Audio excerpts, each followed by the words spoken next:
The views, comments, and opinions of the following program do not necessarily reflect those of Morris Media Studios, MorrisMediaLive.com, or its affiliates. Listener discretion is advised.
Sports Collective TV. I'm your host and moderator. I'm Farron, aka WDC. I want to thank you for tuning and listening today. As always, we have a very spectacular, important show for you right here on Sports Collective TV on MorrisMediaLive.com. Make sure you check us out on Mondays at 5 p.m. Make sure you also Google the social media, Sports Collective TV, Sports Collective Radio, Sports Collective Media. All that brings you here to us. We got it all. On Mondays, right? That's we got right. it all covered, right? That's the right. Collective. Yes. Mondays at 5 p.m. Make sure you go to MorrisMediaLive.com to go check that out. I'm your host, Big Al of the NBA Alert.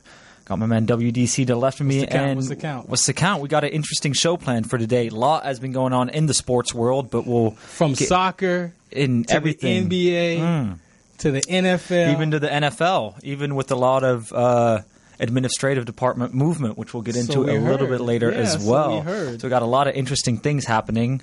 But well, the deck is a little quiet, so it's just me and the alert here right now. So shouts out to Cali Sportsman and X's and O's and The Truth. That's right. Got to give a shout out to my man Fredo and Robert Lamar. In the zone. Yeah, so shouts out to them. In the zone. They're making their way here, and so we'll get to them when they get here. Absolutely. Well, we got a full show planned, and don't hesitate to call us at 323-293-3375. Yeah. But before we get into this next part, we've got a special guest coming in today. Yeah. Right? So today we have I met this gentleman at a church event I was performing at a couple Sundays ago, and I noticed the NFL alumni pin on his suit coat, and I was like, obviously, you got to come talk some sports on the deck, because this is what it is here. So I hit him up as we were going to have the meal after the church service, and of course I invited him, and he made his way down here, which is plans excellent for us, and he's actually here.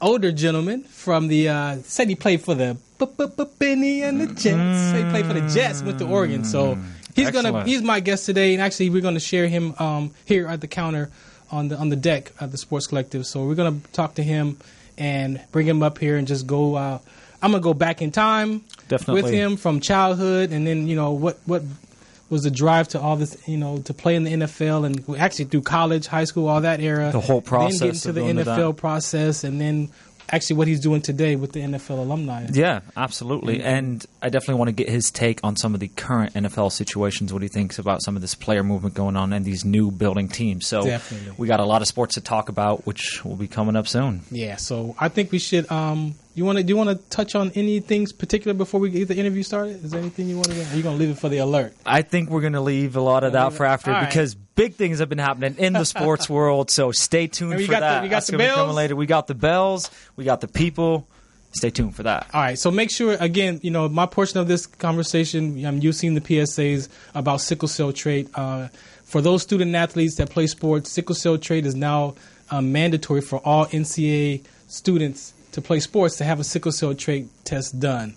If they don't have that test done, they have to sign a waiver.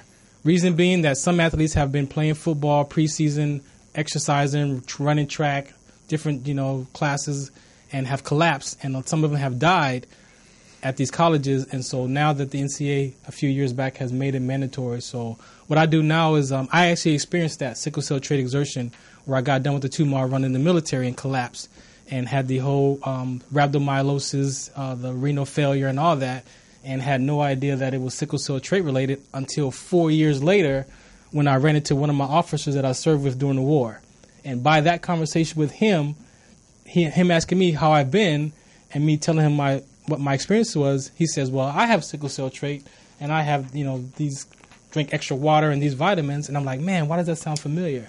So that triggered my memory to remember my physical and that I had sickle cell trait. And when we did all that research, sure enough, I found that in the military, soldiers had collapsed and died from sickle cell trait exertion. From football, like I said, all the different sports categories, especially football, athletes have collapsed and died from sickle cell trait exertion. And a lot of those deaths was sickle cell trait related. So after I got out of the military on a medical retirement, I started that foundation and I started doing that work. So that's why my tie to sports now is this conversation, but also that mental health one is why I always ask what your mental toughness is, because me being depressed and severe depression and anxiety and worrying about life, it seems to be that kind of similar with retired NFL players and military, that we have this identity crisis we go through when you get out of all those years of playing those sports and your identity is wrapped up in those uniforms and that transition. So the whole lifestyle change and everything really changed. Hard. Yeah, so that's why for me this conversation with sports and athletes is a relatedness. Right. Definitely I can relate to them. I mean, I understand the football, life. I did play football as a young kid, but that relatedness of having that identity wrapped in that uniform and then life after all that when you retire. And then noticing that you really have to change the way you go about taking care of your body. Everything. In a dramatic change, right? Everything. And, I mean, the important thing is that there is certain forms of treatment out there. It's just the consciousness about it and to be aware of if you have that sickle cell trait in your bloodline. So the getting tested part is extremely important because there is help. Definitely. If you're aware of it. It's just being the aware part. Yeah, you got to be aware. That's really important. And a lot of people think, a lot of people were told with sickle cell trait that just make sure you don't mate with another person with the trait so you don't have a kid with sickle cell disease. But nobody really focused on the exercise and athletic sports part of it. Exactly. Right. Which is what we're all about here at the Sports Collective. We dive into the diversity of that, whether it's about sickle cell trait or your nutrition or just general banter. You can or find your favorite team conversation. That's right. You can find it all here at the Sports Collective TV. Yeah. So we're going to take a break. This is what brings it together. Yeah, we're going to take a break. I'm going to bring up our guest today, and then we're going to have a conversation. And again, if you're interested or you have something to say, 323-293-3375, MorrisMediaLive.com or YouTube.com/Morris Media Studios. Check out that live stream.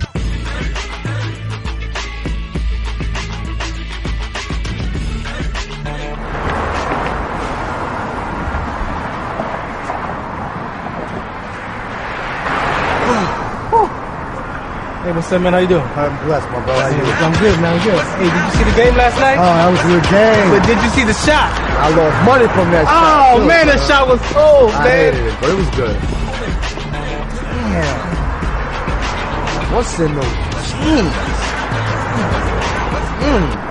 You really want to know? I do.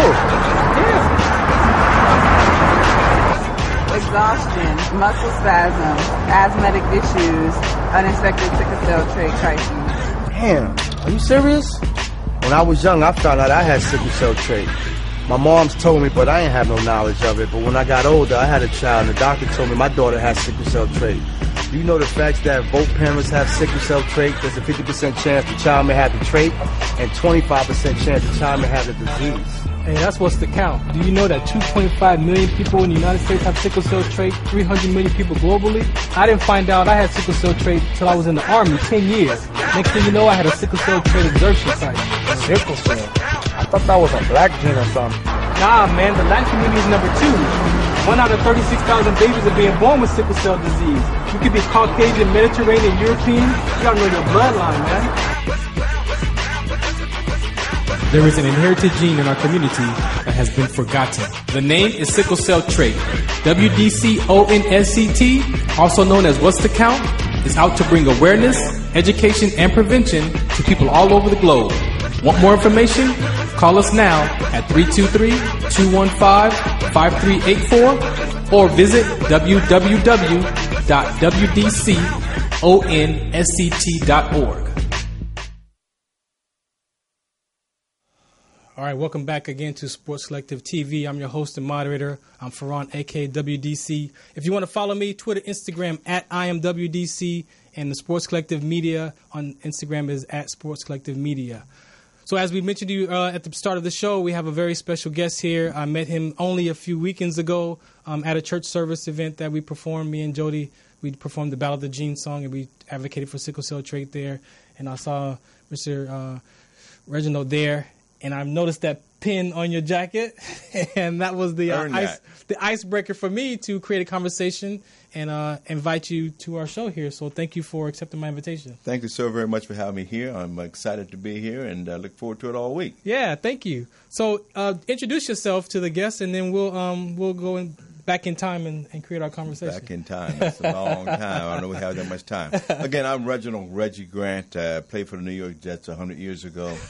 Went to the University of Oregon, and actually I'll be up there September 22nd for a big alumni deal. Was in Phoenix last weekend, so I'm just a worker bee. Still doing it, huh? Trying to keep foot to the pedal. Yeah. All right. So I like to go back in time when I do my interviews and stories. So who was Reginald growing up, man, as a little guy? A son of Juanita and Willie Grant from Atlanta, Georgia. They ATL? Oh, yeah. I'll be there October 4th and 5th for an event with Reverend Jesse Jackson. But I grew up born in Atlanta, and my parents moved myself, my younger brother and sister to Seattle, Washington. So we took that trip 3,000 miles across the country to provide more opportunities for us. Yeah. And as a result of that, my brother's head of carpentry for the Seattle-Tacoma International Airport. Wow. My sister's big muck in the finance sector up there in Seattle, and I've went a few places and done a few things. Okay, before we get to those few places and few things, what was it like growing up in that environment in Atlanta? Well, actually, I moved from Atlanta when I was 6. So I grew up in Seattle in the international culture. So you don't remember nothing about ATL? Dirt poor. Well, we used to go down there when I was a kid. So they used to take us back down to Atlanta. So it's a totally different dynamic. You know, there was that very proper talking guy that got drama and a lot of heat about that. But fortunately, I was able to protect myself. Okay. So age 6 was the transition from ATL to Seattle. We moved to Seattle, and my father's sister and her husband lived there and invited us out. So we made that life-changing transition, gave us a lot more opportunities immediately. Again, we were dirt poor, so we came from nothing. Yeah. Doesn't matter where you come from, it only matters where you go. That's right. So I had a chance to experience a lot of different things. Grew up, with the... No, don't give it away. Don't give it away. I'm going to guide you. So you get to Seattle at 6 years old. Was there a transition? You leaving, friends in Seattle, in Atlanta, or hadn't really made any little kid friends yet back then? Well, Greenbrier Projects in Atlanta, Georgia, brother. Grady Hospital. I come from the ATL, the heart of the city. So you left some friends, obviously. Of course. How did you manage that? Everybody in my family lived there. Were you homesick a little bit from the friends? No. I had no clue. No clue? No clue. Clueless. Okay. All right. So you show up in ATL. You're making new friends. Well, we got to Seattle. Seattle. It was a train ride then, so it was a total transition from Atlanta to Seattle. And my brother got deathly sick in Spokane, and we had to get off the train. He had to go to the hospital and do all that kind of stuff. It was the first time I ever had the opportunity to sleep on some silk sheets. There was manners matter, so my brother and sister and I actually, acted okay on the train. And so when my mom had this dilemma happening with my brother, a lady took us in and took us to a hospital and showed us kindness. So it doesn't matter who you are or where you come from. There you go. You're doing the right thing. There's always an opportunity. So it was an eye-opening experience even at 6 to have a new dynamic happening. Of course. People don't realize that, and I think a lot of us discount that children between ages 2 and 5 they know, they pay attention to a lot of things that are going on, and we sometimes discount them as they don't know what's going on. But people need to understand that a 5-year-old kids can remember. They're aware. Yeah, aware of a lot. So where did this love for football start for you? It started right there in Greenbrier Projects in Atlanta, Georgia. Okay. Georgia. And so I was, always enamored with the sport and really became a fan then. So when I got to Seattle, about 12 years old, my mom let the reins go and allowed me to play. Oh, was she protective? Oh, my God. Man, she just was not very receptive to, letting her baby get beat up on. And I went on out there and had a fantastic time and did a little something. So I played, as a young child myself. That first time you got on that football field in those pads, did you get that bell ring? Did somebody? I was at home. That was my space. I owned that space. That was me. I was in my comfort zone. Oh, concussions happened along the way. Yeah, I definitely am up on that whole process that's happening now, people's awareness. But I remember being in high school and having a concussion.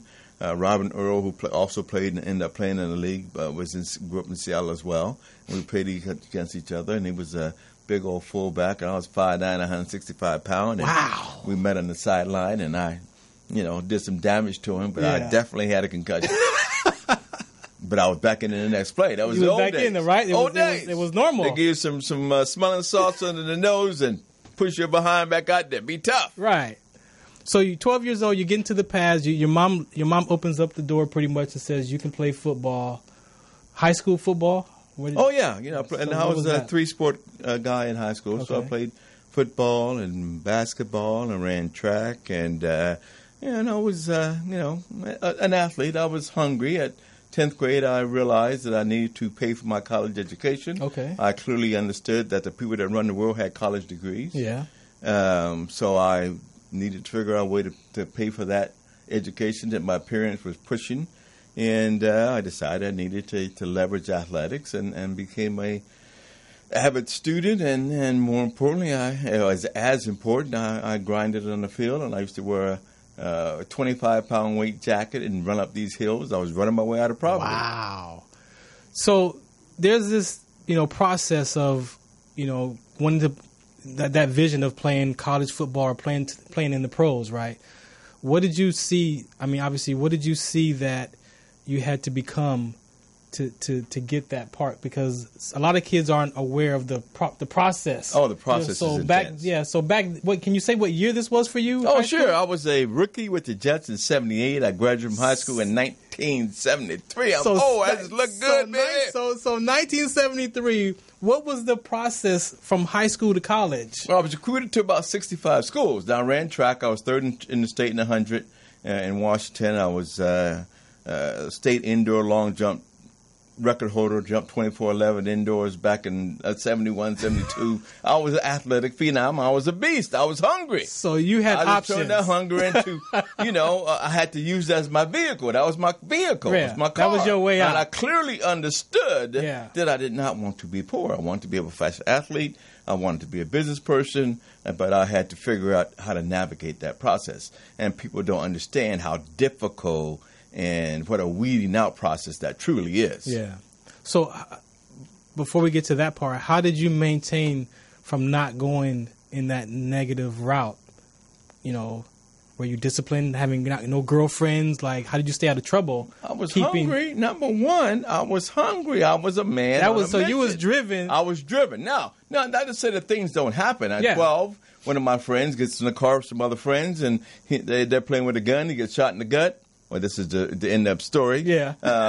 They drive him around in the car too long and drop him outside of the hospital, and he bleeds out. No. So people act like things have automatically happened and only happened in 2018. Right. This is 1960 and 70s. Right. I mean, this stuff is not new. It's just that we have technology and we're immediately aware. And exposing it. Right? So, I mean, we all had issues and things to deal with, and people drinking and having babies and all those kinds of issues. They're not new. It's just a matter of whether or not a person has somebody in their support system that allows them to figure out and navigate that process. So back when you transitioned from high school to college, what was that process? I mean, you got the letter. I mean, of course you was. I had lots of inquiry letters. Yeah, and then I was recruited a lot more for track than football. Really? Oh yeah, significantly more. But I had a great guy that played a year ahead of me, Eugene Brown, still lives in Seattle. Both of us from High Point Projects. He was a beast. He was recruited by every school in the country. Yeah. And schools found me when they came to see him. Ah. Right? So you have to always have your A game on. Again, it's always about being open and listening to people. Yeah, for sure. There's always somebody that's willing to share some knowledge and education. Yeah. Right? To share the knowledge, and that's one of my mantras in life is knowledge has no power if it's not shared. Definitely. But someone I talked to at the track field, I was at a track meet, and the guy's telling me he got hurt in college, and they took away his scholarship. Oh yeah. So bell goes off. So I did not take not one track trip. I immediately eliminated track because my poor black behind needed that college education. Yeah, you needed that. Right? So I needed that scholarship in order for me to have the opportunity to compete academically and get a life. Yeah. So I just focused on the football opportunities I had. Oregon was the best one. My boy went down to Oregon, and they liked me and wanted to give me an opportunity. So I went on down there and honed my craft. Now, did you play the same position from high school to college? Well, you're always making. In high school, you're the stud. You're the star. I was a star running back. I played free safety. Yeah. I returned kicks. I did everything that you can do on the field. And then college? In college, I returned kicks and played corner. They switched me to corner, which is your best pure athlete. So, you become a competitor and you use and I'm mentally tough. So, I have ego. You led right into my next question. So, who do you equate that mental toughness to and your family? Well, my father. Yeah. My father was a man that got up. I remember him being laid off. He worked for Boeing for 28 years, but there were many times that we lived in High Point Projects in Seattle, Washington, which is now a beautiful place, but it wasn't so beautiful when I lived there. Yeah. And I'm old enough that we integrated Fairmount Park Elementary School. Okay. So when we went there that first day, there were people fighting rights and all that kind of drama. So I lived through all that process. Yeah. When Martin Luther King was killed, I was in middle school, and all the black kids walked out, and it was So I lived through all those turbulent times in terms of that stuff. And life is continually turbulent. Yeah. But in terms of my growing up. And so my father was my role model, my beacon of light. My mother is a dynamic individual that had me when she was pregnant when she was 17, and it was supposed to be a beauty queen and all this stuff, and she had to step out of that stuff and raise me. And then my father stepped up, and then of course had my brother and sister after us, but. They were my beacons of light. And then, of course, there were people along the way. And that's part of the reason I do some of the things I do, because there were people along the way that reached out and opened their hearts and their knowledge and shared that with me. Definitely. Before we take this break, give me one of your most memorable high school football events. You got one of those? Ballard, 65-yard touchdown, went left and turned around and went all the way up the field to the right. 65 yards, scamper, and boom. I can still remember. You can still remember that?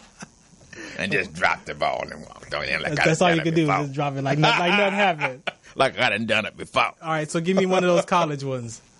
College, TCU. We played Notre Dame. We played at the stadium, at the Dome. We played Atlanta or Georgia in the Hedges in Athens. And then we went up to TCU, and I had a 56-yard punt return against TCU in the old Texas Stadium. We practiced there, and then we played at TCU Stadium. But, there was we were in Texas, and we had a lot of young men that came from Los Angeles and Compton, Watts, and all those kinds of places, and they were used to being, they're the A-type. And 54 of us were there in Dallas, Fort Worth, and they decided they were going to go to a strip club, and I went left, and when they went right. So about 8 of us went left, and they went right, and 49 of them went to jail in Dallas, Fort Worth.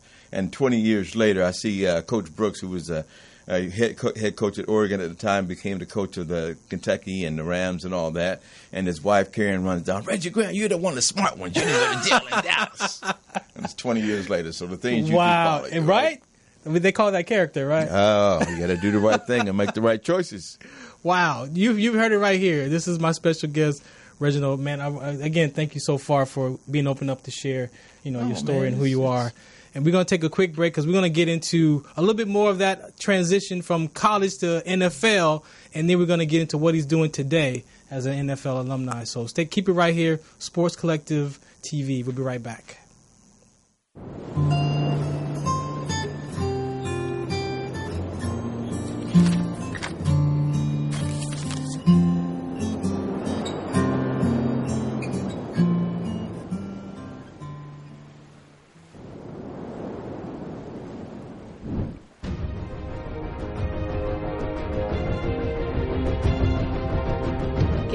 Giving up.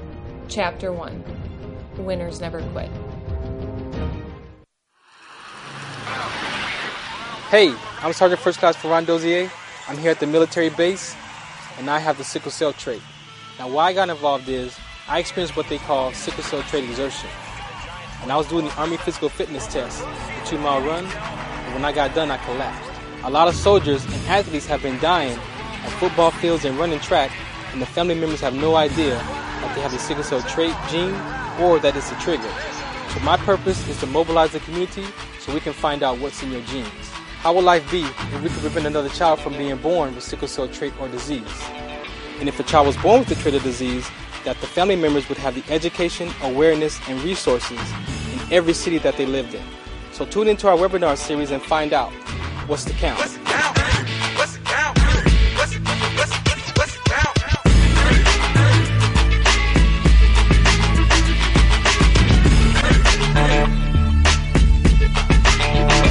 Wow. You're going to die. The damn Marines have got no... Oh, excuse me. Hey, you know what? This is what happens when you go off for a 1-minute commercial break. Other things conversate behind the cameras. And so definitely we were going to pick up where we left off. The transition from... You went from high school to college, and then you gave us some of your highlights of your experiences. Well, even in college, I actually... I'm famous in Oregon. I knocked down a brick wall. I saw one of my teammates last month, Father's Day, at Inglewood First United Methodist Church. I was the speaker there for Father's Day, and one of my college teammates, Keith Gunther, actually showed up. But I was in Oregon. They used to have a 3-foot-high wall that circled around the football field, which was really not very smart. Yeah. And some people got injured, so they took the sides off and left the horseshoes on each end. And we were playing Utah. I had already gotten an interception, and then a guy pushed me, and I hit my left shoulder. I have a scar right here, broke 3 ribs, cracked 3 ribs. And, I was supposed to die that day, but God had other things in place for me to do. And tore down the wall. Well, they took it down. Oh, they took it down. They took it down. So in Oregon, I'm infamous for that. But having that taken down. Have knocked down the wall. I could have played next week, but they wouldn't let me play for a couple of weeks, right? Because I was still trying to get to the league. Yeah. Right? So, now, being driven, right? That could have its positives and negatives. Yes. So what is the flip side of being driven? Because I know that you're relentless. You are, tact is not one of my biggest strong points. Although I taught English from 2002 till this last June. Yeah. So I had to, grow into that and becoming a father. I didn't become a father till I was older. That turned all the corners and did everything I could do. Some things I wasn't supposed to do. Yeah, of course. But we learned. There's no manual. Right. Well, enjoyed life. Right. But being a professional was totally different than being in college. College is a transitionary time, and like anybody that has any degree of success, you must learn to focus and make choices. Okay. Good choices. And so for me in college, I focused on college. I didn't worry about the pros. I just did the thing I could do. I played with 15 guys that ended up playing in the league. And we were never really, really good. We used to play SC and UCLA. I played so long ago, it was called the Pac-8. Yeah. Wow. Right? Oh, yeah. Noah Turner, the former head coach of the Redskins, was one of my teammates. I played behind Ahmad Rashad and Dan Fausto. So I played a little bit after those guys, the Hall of Famers, but we had some superior athletes. Had 3 different head coaches in college. So it was, and I was always outspoken kind of person that obviously said what I think and think for myself. And when they said we had to go to 6 a.m. practice, I said, okay, but I have to go to class. And I went to class. And sometimes that did not bode well with the coaching staff.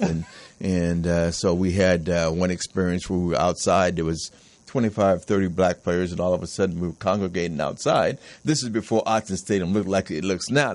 Where they have that beautiful facility now was a dirt field where we parked our cars in, right? And we all just somebody had a new song from L.A., so we're all outside listening to a new song, bopping and doing our little thing. Right. And the coaches come in and say, they're about to boycott. Oh, my goodness. So the position coach, the defensive line coach, and the head coach each brought me in and asked me, Reggie, we know if anybody will tell us, what's going on. You'll be the spokesperson because we know. When I was a freshman, I played every game as a freshman and didn't let her because I had the audacity to say something to the head coach in the car right into the game. But again, I was one of my big rules in life that I learned too was don't let ego get involved with making money because that man got mad at me and didn't play me like he should have played me, and so we didn't have the season we should have had, and he got fired. Ooh, so that was my lesson of don't let ego get involved in making money. Ego and pride can be a positive and it's a negative. Money killer. Depends on how you use that.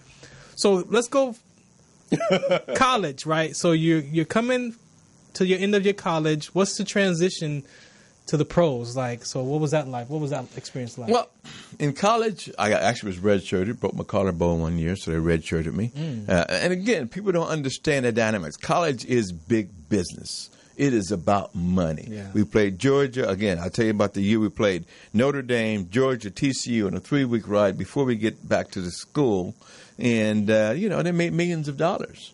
Right? My sophomore year, I'm supposed to start. I break my thumb, but they don't tell me I broke my thumb. This is, again, many, many years ago, so their liability was totally different then.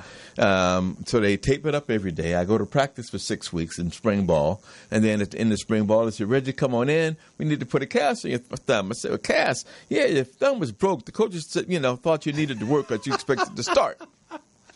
So at that point, I totally realized that I was a piece of meat, that I was a commodity, and that, and then I, thought about the fact that you can pimp me, but you must pay me, and my payment is the education. So I'm taking my behind to class every day. I took my behind to class in the summertime, every summer. So when I left there, I had not just a degree, but I had some knowledge. Yeah. So the process, how did you get to that NFL? How did that dream?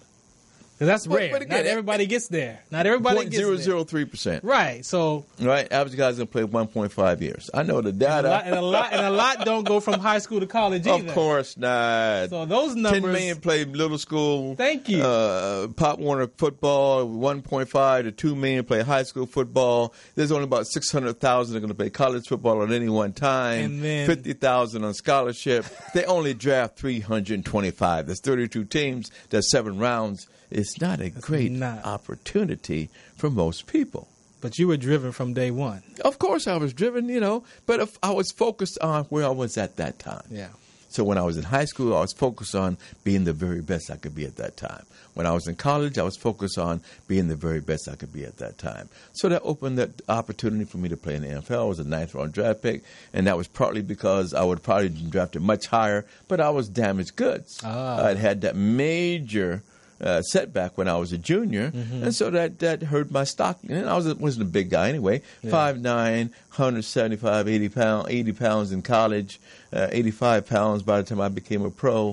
But I could run a 4.35 40. I could slam dunk a basketball at 5'9". I was an athlete. So you was athlete. I was athlete. Yeah, you was athletic. But I worked hard. Yeah. Right? I outworked people. Yeah. Right. They don't let people underestimate the power of work. Outwork. Robert Lamar says that to his athletes. You got to outwork those other players. If you play in high school football, Robert says that you got to outwork those guys to get that spot, to get that look. So what happens on that draft day? Are you excited? Are your family? Oh man, the draft is of course everybody's excited, and it's a couple of day process. Yeah. And if you're not one of those first 2 rounds, your money starts going down significantly. Now, nowadays, if you're a second round pick, you're gonna make $2 million signing bonus, and you're gonna sign you're still 3 or 4. And if people don't understand in football, you don't get a 4-year guaranteed contract. You might get 4 1-year contracts. Yeah. The only thing guaranteed is that bonus money. Yeah. That's why people, and it hurts the salary cap and the way it's set up and all those kind of dynamics. Yeah. So you want that bonus? You want the bonus. Yeah. So I was a 9th round pick. I got $10,000. Yeah. Right? I made $39,000. This is what year? This is 1978. Good grief. I was 8 years old, barely watching the Steelers. Barely watching the Steelers and the Rams. Yep. So, I was drafted, and then you go and you compete. Yeah. And you have people living in that camp. But hold on. But what was the experience for your family that day? I mean, it was a couple of day process. I wasn't drafted till the second day, 9th round. So the first day, y'all like, it's not gonna happen. Well, you're just, I didn't have a party. And I've been on the board for the National Alliance of African American Athletes for the last 27 years. Yeah. We've been around, which is the premier award for African American male scholar athletes. So, we've had many, many, many athletes that would have a party and didn't get drafted. Ooh. At all. Or they got drafted on the second day, and the party's on the first day. So, unless you are in that top echelon, no parties. Don't have a party. That's the kiss. Have the party after you get the the call. After you get the call, because even if you don't make the team, they gotta give you that gas money. So second day, you got drafted 9th round, New York Jets, 4th or 5 defensive backs that they drafted that year. We had 17 defensive backs in camp. Good 17 grief. Defensive backs in camp. There's only 3 positions, 2 corners and a safety. Grief. We had 12 corners and 5 safeties. They kept 3 of the 5 safeties. They kept 3 of the 12 corners, and 2 of us were rookies. Wow. It was so bad that I remember a guy called Grambling. I don't even know the guy's name, many, many years ago. But they cut him on the football field. The coach said, next guy that gets beat, I'm cutting you. And Wesley Walker, who was from Carson right here in L.A., and went to Cal, second-round pick, and played for 10 or 15 years in the league. He's legally blind in one eye, and so you couldn't read his eyes. And the guy, he was toasting people.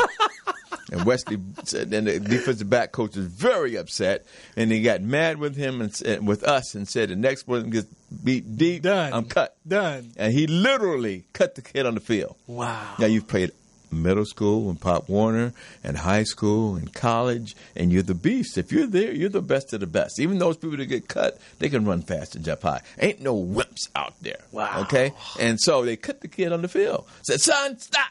Don't come this way. Take your stuff in, turn it in, and get your ticket home. You cut. Next. Jeez. That's how intense it is on an NFL football field. It really, literally is that tense. You can get beat deep one first play, and you're gone. Wow. And this is what year for you now in the pros? That's my first year. 78. First year. What was that career like for you? Well, I played for the Jets that year. Only got 45 people then. They didn't have 55, and they didn't have a practice squad. So, you did everything. Oh, you're playing. I was running down there doing kickoffs, so I know about concussions, right? Oh, no, I was one of those guys that ran down and the gunners, they call it. There's a reason for that. Yeah. Because you're gunning with your life. Yeah. Right? And so I played for them that 78. And next year, I tore my quad. Right, so the kiss of death, right? During camp, and so I ended up. They put me on waivers. Boom, I was signed with Canada. Me and Kevin Bell, who at that time was an Olympic spinner and one of the fastest guys in the world. We went up to Canada and had a great time. Too good a time. And I should have stayed in Canada, but then I signed with the Dolphins and went down to Miami. Stick around there for a little bit. What happened in Miami? South Beach is real. So I was 24, 25, 26 years old in South Beach? Wasn't no football. Come on, man. I was running on the beach and chasing girls and catching girls and having too much fun. But I only needed one class to graduate. I had one incomplete I needed to make up at the University of Oregon. So I was comfortable. Yeah. And I knew for me, football wasn't what I was going to do for the rest of my life. Yeah. So it was okay. It was okay. It was okay. It was all good. You mentioned it was my vehicle. It was my car to get me. When the tires fell off of football, I just got out the car and got me another. I'm a car killer, but it's okay. My wife didn't have a car since 2005. I mean, every 2 years I got to get a new car because it just, I kill them. It's okay, though. So there was a moment of transition off the air. You said something about the Marine Corps. After I played football, I was in business in Atlanta, Georgia. Worked with some guys, and actually I went back to Seattle and worked with some guys, and we bought a health club in Atlanta, Georgia, 4 or 5 of us. And we made a club profitable in 9 months. I had never been profitable. 17,000. I can remember it like yesterday. 17,000 in cash, accounts receivable. Little old ladies paying $25 a month. We had 17,000 coming in, 25,000 in the bank, and one of our partners owed some gangster type people some money. He takes the $25,000 out on the 30th of the month. If he had waited a day, we had another 17,000 coming in. No. Automatic deduction. Right. He takes the money out. The owner of the building, the shopping center locks the gate on us, and we're out of business. No. Out of business. It was devastating. So I ended up spending 3 years, 9 months, and 5 days in the Marine Corps. For an intellectual or a thinking person, that is a very difficult situation, right? But again, you make the best of the situation. I got to go to Okinawa, Japan. So you enjoyed the Marines? Oh, no, I hated the Marines. I am proud to have been a Marine, but that was the longest 3 years, 9 months, and 5 days of my life. Those people ready to go die, and they're serious about going and dying. Once a Marine, I got Marine friends. Well, Semper Fi, baby, but I did it. I survived it, but that was not a great place for a young African American male that had played in the NFL. They used to get me up, and I actually got an email from somebody that must have helped in boot camp back in, in the 80s, that emailed me and said, thank you for helping him when we was in boot camp. Wow. And that I'm going to actually see when I'm in Minnesota in September. No kidding. But they used to get me up 2 or 3 in the morning and give me an extra hour and a half to 2 hours worth of workout so that when I got up in the morning, I wasn't killing everybody physically working out. Because we had 2 guys that were our drill instructors that were good people. Yeah. And we had one guy that was a racist redneck. Yeah, there's always one. There was a racist redneck. There's always one. That when they read my jacket and said, you're supposed to go to officer school, but I ain't recommend you. What do you think of that? He wanted me to punch him in the face, right? Yeah, right. So, but I might maintain my cool as long as you don't put your hand on me. We're good. Wow. But I took that and made it a great adventure. I got to go to Okinawa, had custom suits over there made up for Harley Nettin. Right. Wait. Had me a house in town. Hold on. Had me a car. I did all the stuff you wasn't supposed to do. From the NFL to the Marine Corps. Yep. You got to be kidding me. Almost 2 years. Within a short period of time. I left the NFL. Wow. Went into business. Was going to be, in business. We had a tremendous success and roll going. And then pow. And then Marine Corps. And then I ended up. What was the choice? I owned the house and I had expenses. I needed it. But why that branch? I had a woman because I'm crazy. I think I'm tough. That was that driven. Right? Huh? That was that driven. That was the wrong road to take. That was the Marine Corps is just it's if you're a tough guy or a tough girl and want to be macho. Yeah. Oh yeah. That's the place to go. I was Army. But for anybody that's logical people. Yeah, logical. They think. Yeah. They allow you to think. They allow you to be your own person. In the Marine Corps, they want to indoctrinate you to go kill somebody and don't ask me why. Oh, Just yeah. Go kill them. It's a wrap. Right? So, it was really a difficult 3 years, 9 months, and 5 days for me. Wow. But I transitioned out of that and ended up in business and did some other stuff. So I got to take a break. I got some of my teammates here, some of the fanatics here. We're going to bring them up on the deck and wrap this show up. We got the alert coming up as well. So again, so far, thank you for sharing your story. Mine, man. Glad to be here. And when I bring up the rest of the cast, we're going to talk about what you're up to today, so you can talk about that. And then Alert is going to ask you some questions. I'm sure my man X's and O's got some questions for you too. Sports Collective TV right here on MorrisMediaLive.com. We'll be right back. Thank you.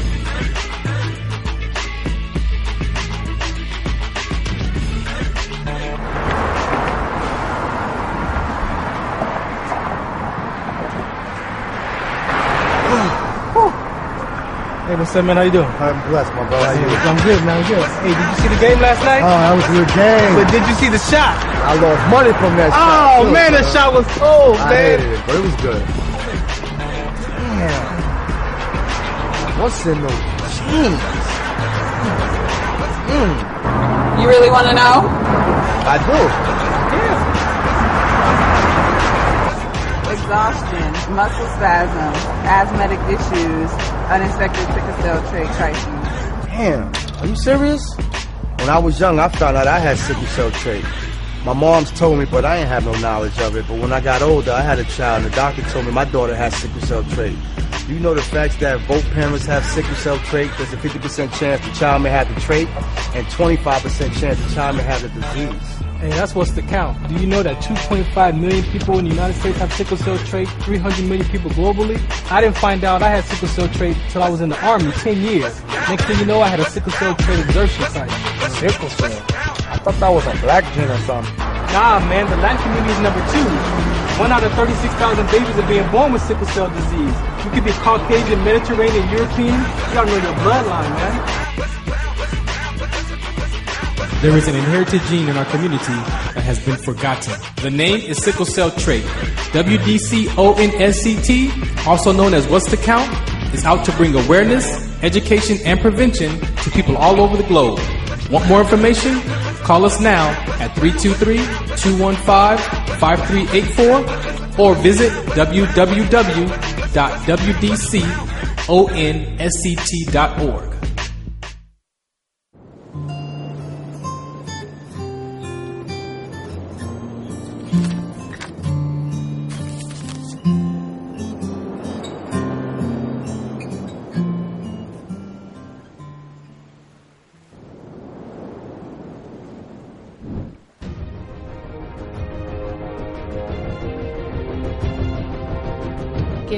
Giving Up. Chapter 1. Winners Never Quit. All right, welcome back to Sports Collective TV. I'm your host and moderator. I'm Farhan, a.k.a. WDC. Again, thank you for tuning in so far to Sports Collective TV. As you can see, we got the deck loaded. I got my fanatics here. Man, tell them, introduce yourself, man. Better late than never. This is Double O, bringing more than the X's and O's. Let's go. All right. That's right. You already know Big Al on the right here with the NBA alert. That's coming up later in the show, but we still got a lot of interesting stuff to talk about. Yeah. You are an open book of mystery, sir. Getting back into football, I just personally wanted to ask you, what do you feel like is the biggest change in watching today's NFL and back when you were playing? The safety concepts. Of course, when I played, there was no acknowledgement of the issues related to concussions and injuries and all that stuff. They shoot people with cortisone. They would give them. You'd have the big tubs of steroids or whatever you wanted, and everybody didn't take them. And I fortunately didn't do that kind of stuff. I did other stuff, but anyway. We won't talk about that. Find a way to cope with the pain. Exactly. But the awareness, the fact that they have litigation, we talk about the NFL concussion settlement, which is a joke from our perspective. 20,000 guys eligible for that. There's about 400 guys that have gotten money, and about 16 or 19,500 that will never see money. Wow. Right. They should have just wrote me a check. I'd have been happy. There you go, right? Left it alone. That's incredible. What do you feel like? Do you feel like the NFL is going in the right direction when it comes to protecting from concussions and stuff like that, or you still think that there's a lot that still needs to be done in that regard? The NFL is about money. It's a business. Right. The biggest successful business in the world. Right? I work with NFL Players Congress. We have a license for NFL properties. They didn't give that to us because they love us. It's about go ahead and make your own money, and they don't have to give you any money. Right.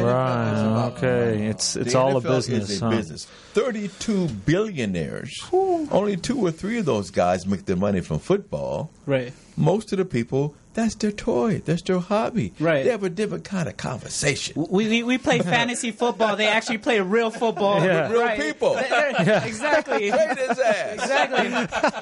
He said what? He did what?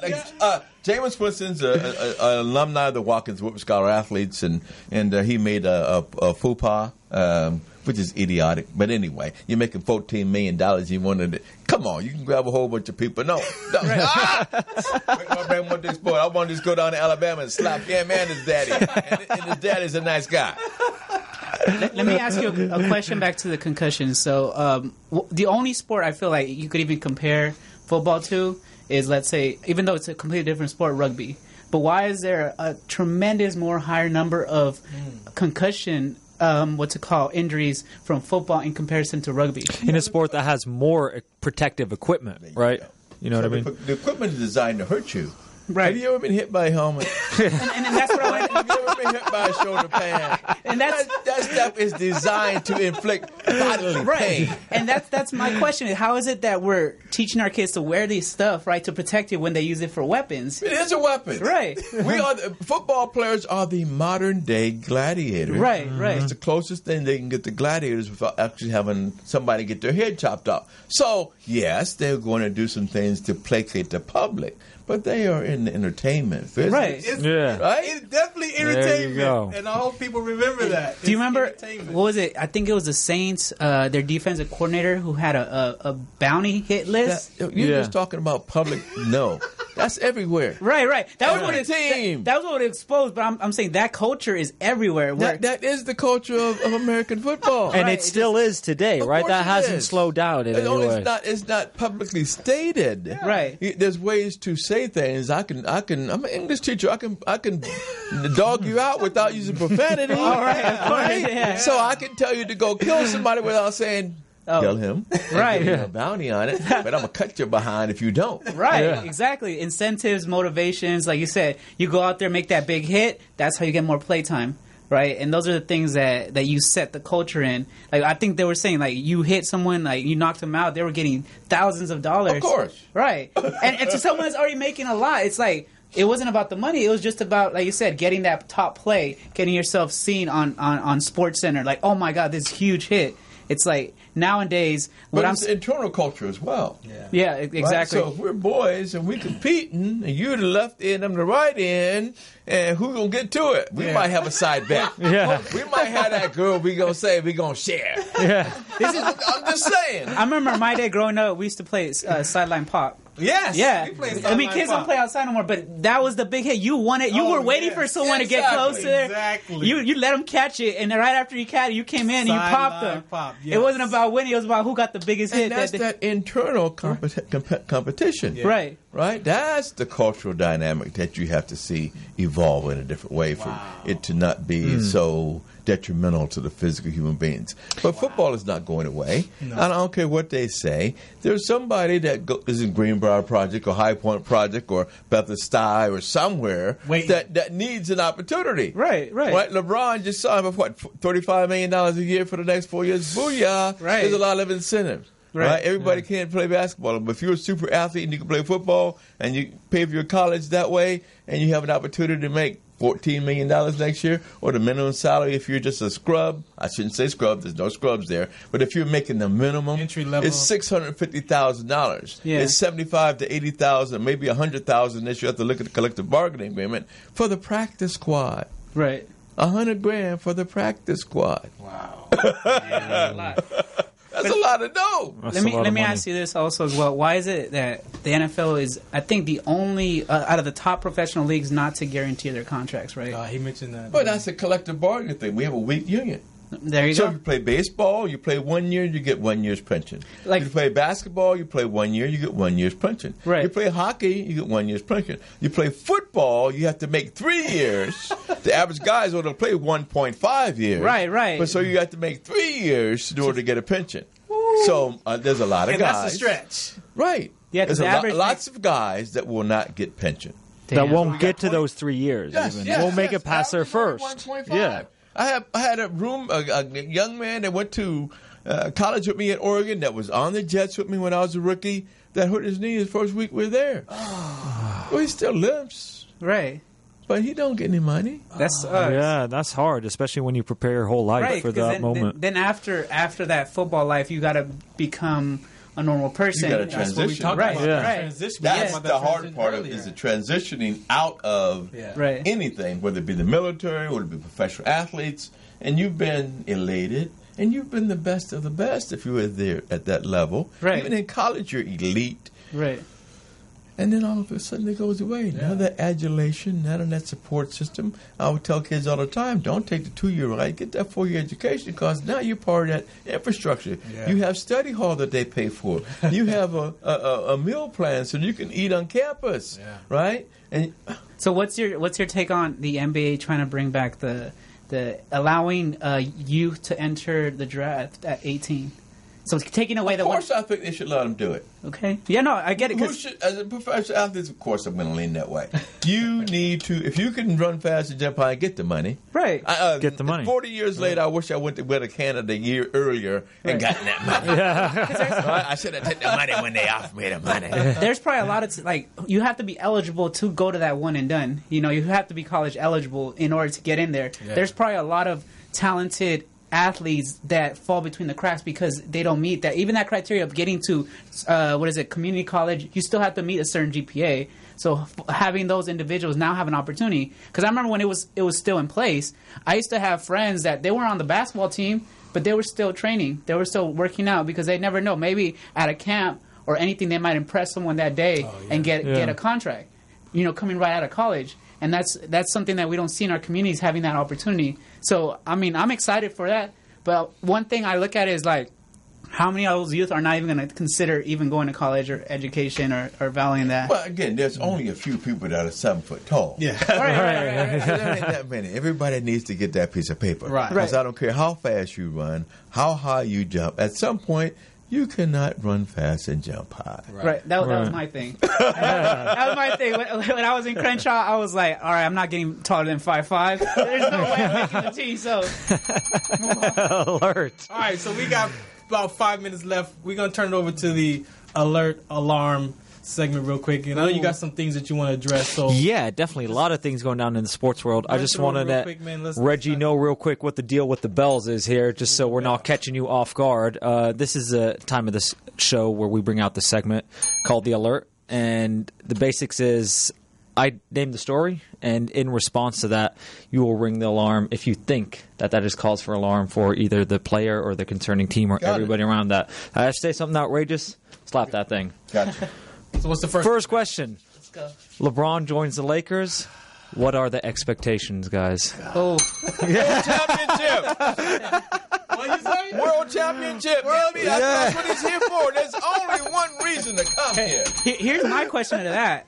Is it an alarm to Luke Walton?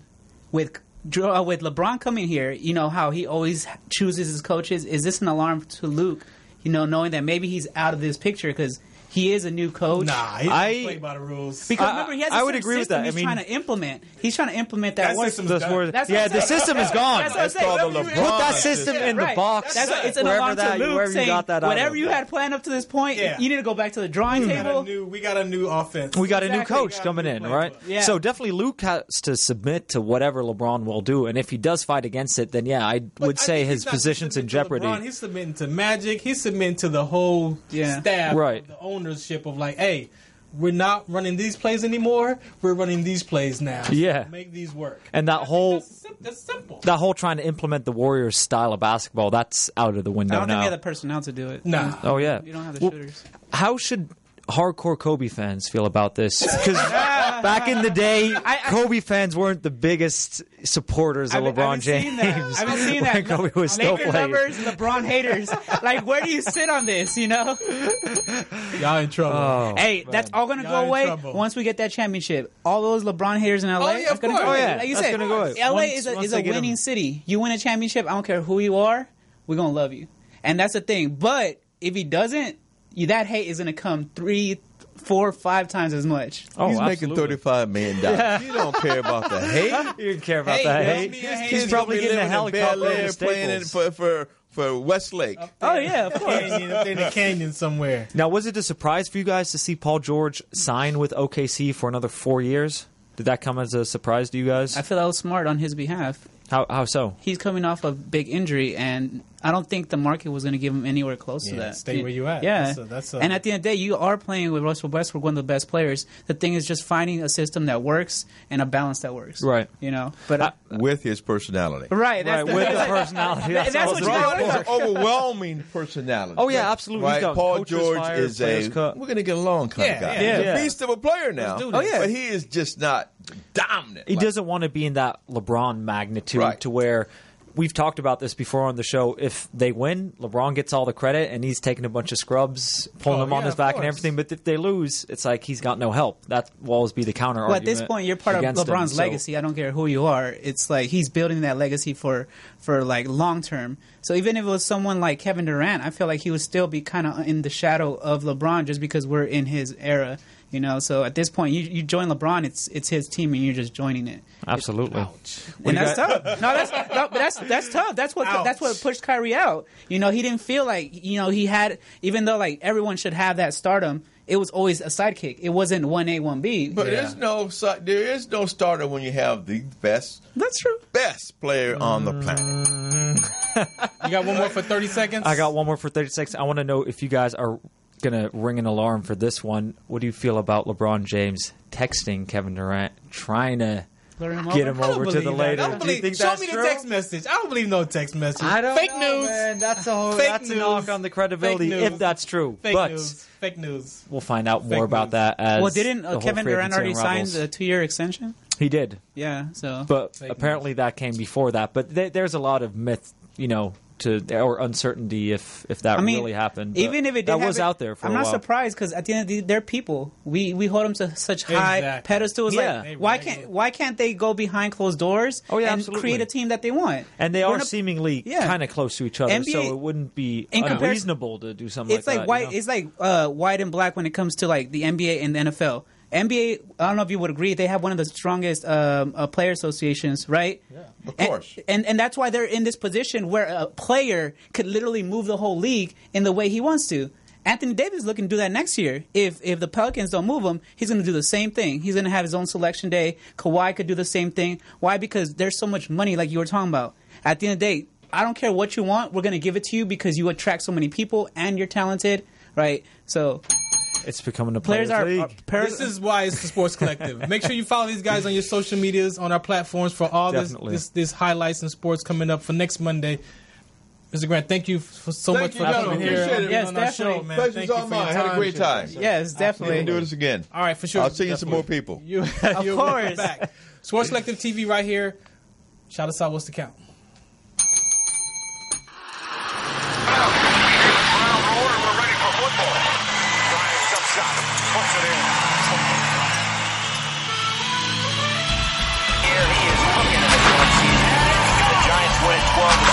From their first